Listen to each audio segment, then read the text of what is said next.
It's Craig and Allie time, and as always, we're excited to be here.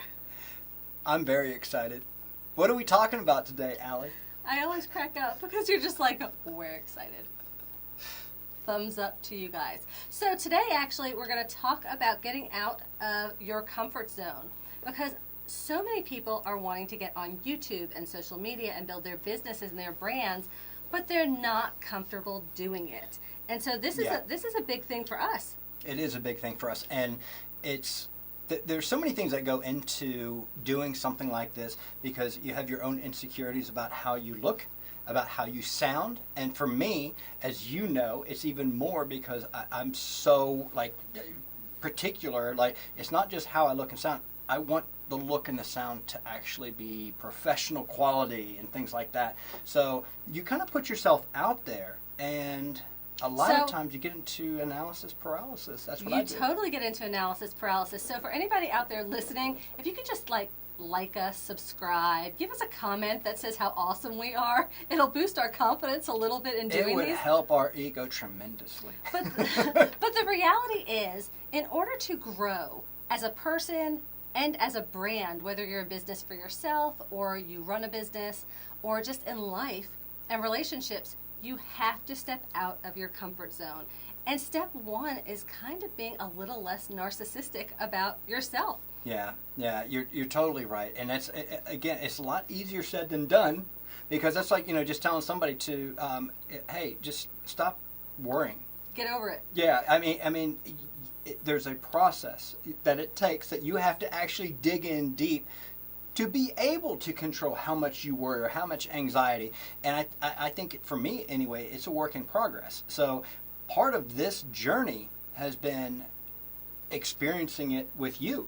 Yeah, it's a lifelong process. Mm-hmm. And a lot of times having a partner in crime really helps. I mean, when I first wanted to do a podcast, my initial thought was, who's going to want to listen to me? My voice is a little nasally. I get on my own nerves. So, how do I do this? And then I was like, oh wait, if you have a dynamic duo, that's who I like to listen to. That's what other people will like. And then it's finding that right person who, even when you're stuck in your box, they're willing to drag you out a little bit. Yeah, no, I totally agree. And that's why when you approached me, and I don't want to get redundant on all of that, but when you approached me about, even starting any of this years ago, it was,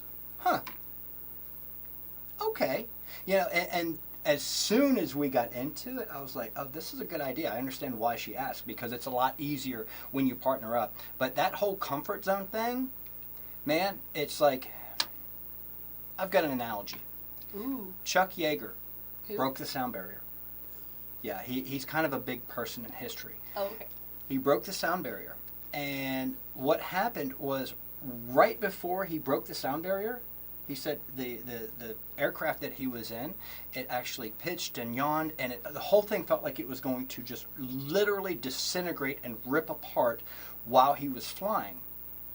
And once he broke through, it was the smoothest air that he had ever experienced. Oh my gosh, I love that analogy. You did really good on that, because the reality is, and I teach this in coaching, we both do, and manifesting, it is so uncomfortable as you are up-leveling. You are having to take steps that you are totally wondering if you're making the right move. You're questioning yourself. Your entire sphere of influence is questioning you as well, which doesn't make it any easier. And what tends to happen, too, is sometimes those closest to you hold you back.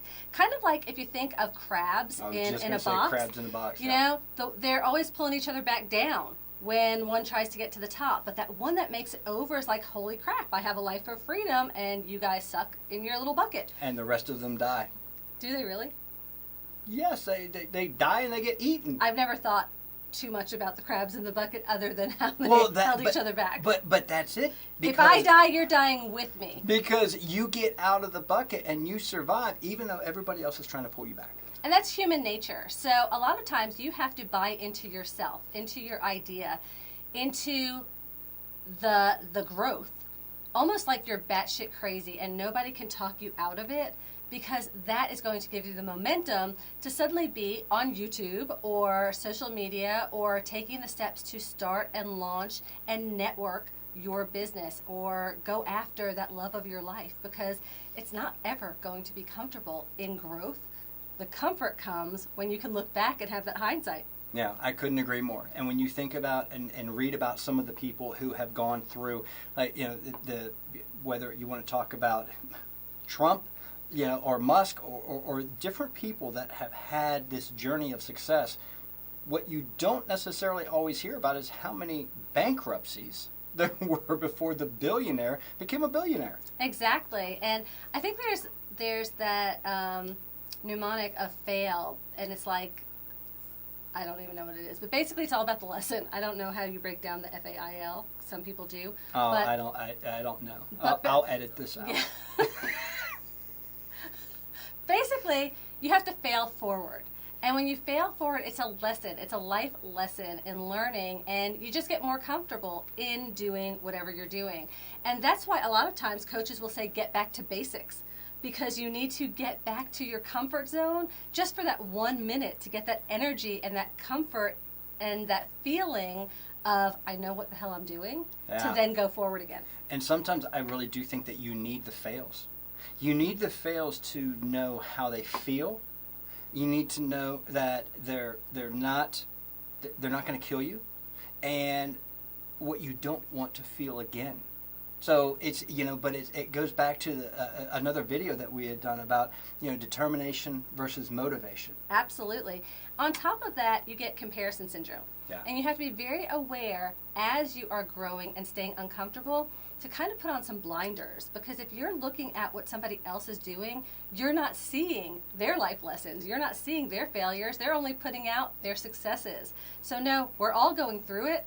It's just a matter of who sees it. And instead of comparing yourself to someone else, compare yourself to who you were yesterday. And if you can improve 1%, just incrementally, it doesn't matter how much, that's what's most important, not comparing yourself to others and where they are. So comment and let us know how you're stepping out of your comfort zone, because we'd love to support you too. Absolutely.